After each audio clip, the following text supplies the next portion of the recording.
Bonjour à tous, bienvenue dans cette nouvelle vidéo. Aujourd'hui, je voulais répondre à une question qu'on m'a souvent posée par rapport aux forces directionnelles. Vous savez que certaines planètes sont puissantes dans certains endroits, on va voir dans cette vidéo là où les planètes sont effectivement bien placées. On va tenter de comprendre comment on peut interpréter ces différentes planètes.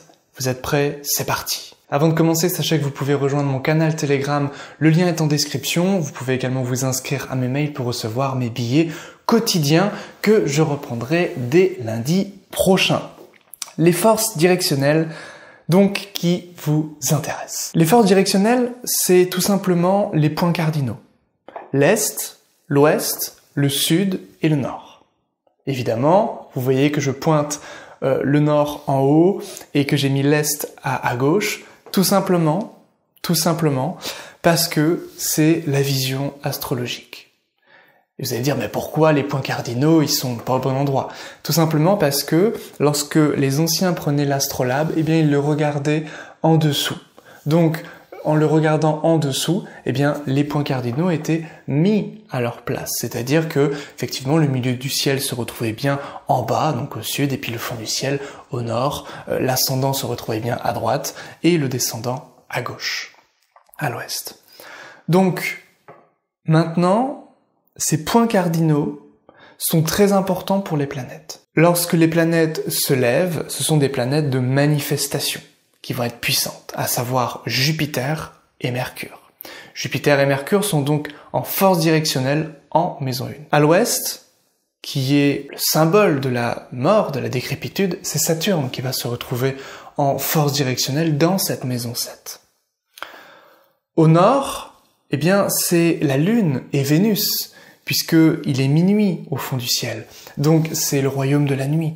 Donc, la Lune et Vénus, monde de l'intériorité, vont être en force directionnelle en maison 4. Le Soleil et Mars vont être en force directionnelle au sud, au milieu du ciel, c'est-à-dire au zénith, lorsqu'il est midi. Tout simplement parce que le Soleil brille de mille feux et Mars, eh bien, également est une planète de feu qui a des analogies avec la réussite, avec la victoire, ce que représente également la réussite sociale, la maison 10. Eh bien, vous comprenez bien que s'il y a des forces directionnelles, Jupiter se retrouve bien en 1, Saturne bien en 7, eh bien, il y a aussi des faiblesses directionnelles. C'est-à-dire que Saturne en maison 1 se retrouve en faiblesse, et que Jupiter en maison 7 se retrouve en faiblesse. Que la Lune en 10 et que Mars en 4 sont en faiblesse directionnelle. Comment interpréter cela? Qu'est-ce que cela signifie? Comment interpréter un Mars exalté en maison 4, c'est-à-dire en faiblesse directionnelle? Comment interpréter un Jupiter en chute en force directionnelle, en maison 1? Eh bien, c'est ce qu'on va tenter de découvrir dans cette vidéo. Alors, première chose, il faut distinguer la qualité et la quantité. C'est la première chose fondamentale. La qualité, c'est l'état céleste, c'est-à-dire l'exaltation, le domicile, la chute. La planète est-elle dans un signe ami, dans un signe ennemi ou plutôt neutre? Elle agira de manière moyenne si elle est neutre, c'est-à-dire assez fade. Donc c'est très important déjà de commencer par là. L'état céleste, les aspects reçus. On va prendre des exemples. Je vous mets un thème juste ici. Jupiter, ici, est en maison 4, maison puissante, elle est dans un signe ennemi chez Vénus. Elle est rétrograde aussi à prendre en considération. La rétrogradation, évidemment, est très importante pour jauger de la puissance d'un astre. Donc Jupiter en maison 4 n'est ni en force directionnelle, ni en faiblesse directionnelle. Elle est moyenne dans sa puissance au niveau de la direction. Et on va voir ce que ça veut dire. En revanche, au niveau de sa puissance, au niveau de ses effets, eh bien, Jupiter est quand même forte puisqu'elle est rétrograde, ici. Donc, comme la rétrogradation, c'est la puissance de la lumière, eh bien, évidemment, les planètes rétrogrades sont puissantes, puisque l'astrologie est l'étude de la lumière, entre autres. Donc, ici, nous avons bien une planète puissante, dans une maison puissante, une maison angulaire, une maison Kendra, Une planète rétrograde, mais une planète qui n'est pas spécialement en force ou en faiblesse directionnelle. Elle est moyenne. Évidemment, plus la planète, par exemple Jupiter, va se rapprocher de la maison 1, plus elle sera puissante. Plus elle s'en éloignera, plus elle sera faible. Ça c'est pareil pour toutes les planètes. Saturne va se retrouver fort lorsqu'il se rapprochera de la maison 7, par exemple en 8 ou en 6. En revanche, en 1, 2 ou 3, il va se retrouver assez faible, ou en 12. Eh bien, il faut donc maintenant distinguer la posture, c'est-à-dire la force positionnelle, de la force directionnelle de la planète. Et c'est ça qui est très important. C'est ça qui est très important et que vous allez pouvoir retrouver dans cet ouvrage, écrit par Denis Labouré, Interpréter avec les puissances planétaires. Dedans, il distingue bien comment interpréter les forces directionnelles et il les met vraiment en comparaison avec les forces positionnelles. La force positionnelle, c'est la quantité d'énergie dont dispose la planète. Autrement dit, si la Lune est très forte dans son état céleste, exaltation, domicile, recevant de bons aspects, etc., eh bien, la force positionnelle de la Lune va être forte, ça veut dire que vous allez avoir des grandes quantités d'énergie lunaire. Donc la force positionnelle va donc dépendre de l'état céleste, alors que la force directionnelle dépend exclusivement des maisons, c'est-à-dire de l'état terrestre. Et donc, vous pouvez très bien disposer, avec une Lune par exemple en domicile, ou en exaltation, d'une énorme quantité lunaire, personne qui est vraiment dans son intuition, dans son imaginaire, etc. Mais vous pouvez très bien à côté avoir une Lune en faiblesse directionnelle, c'est-à-dire une Lune en maison 10. Une Lune par exemple en maison 10 exaltée, ou une Lune en maison 10 en domicile. Comment interpréter cela? Eh bien tout simplement, vous avez beaucoup de quantité d'énergie lunaire, mais vous ne savez pas vous en servir. C'est-à-dire que, eh bien, la Lune va vous êtes dans votre imaginaire, mais la Lune va vous empêcher, vraiment vous empêcher de voir ce qui nourrit vraiment vos besoins, vous empêche de voir ce qui vous fait du bien.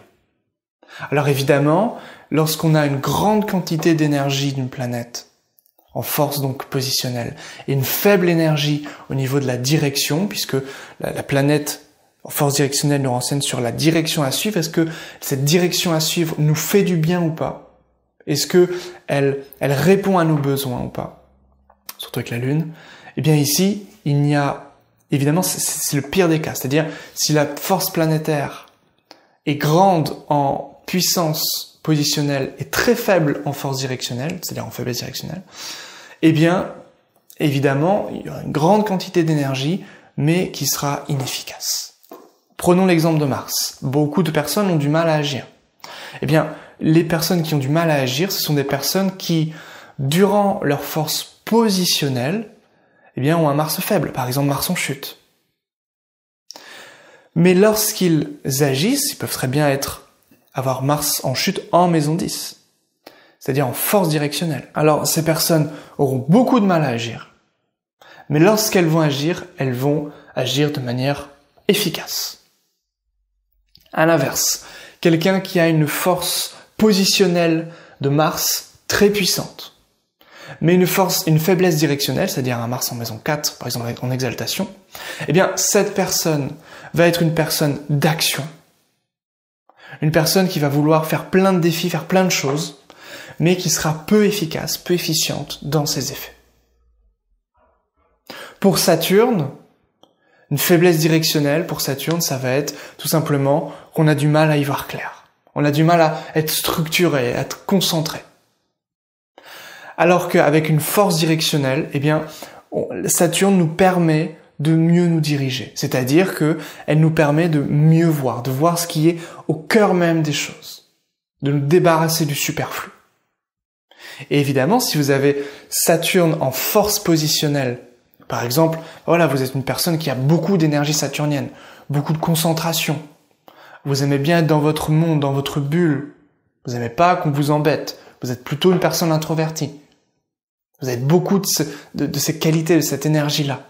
et qu'en plus vous avez la force directionnelle de Saturne, Saturne en maison 7, ou proche de la maison 7, en 6 ou en 8, eh bien évidemment, vous allez vous-même utiliser cette énergie de Saturne pour vous nourrir ce qui vous anime ici. C'est-à-dire que les qualités en énergie, la quantité en énergie de Saturne et la qualité saturnienne, eh bien, se réunissent pour donner le meilleur de la planète.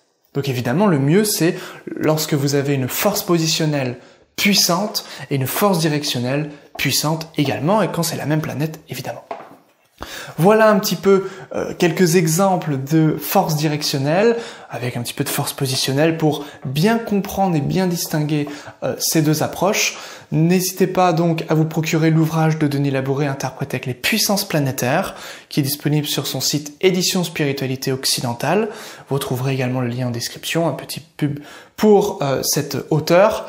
Et également, vous pouvez retrouver donc la fonction des forces planétaires sur le logiciel AstroInd, mais surtout regardez avec le zodiaque tropique. Pourquoi le zodiaque tropique? Tout simplement parce que les forces planétaires sont calculées à partir des solstices et des équinoxes. Donc, c'est très important de regarder avec AstroInd Pro ou un autre logiciel comme le Parashara Lite en zodiaque tropique. C'est tout ce que j'avais à vous dire pour aujourd'hui. On se retrouve très vite pour une prochaine vidéo. N'hésitez pas à liker, à vous abonner et à partager cette vidéo, à me poser vos questions en commentaire. Et je vous dis belle étude à toutes et à tous. Ciao!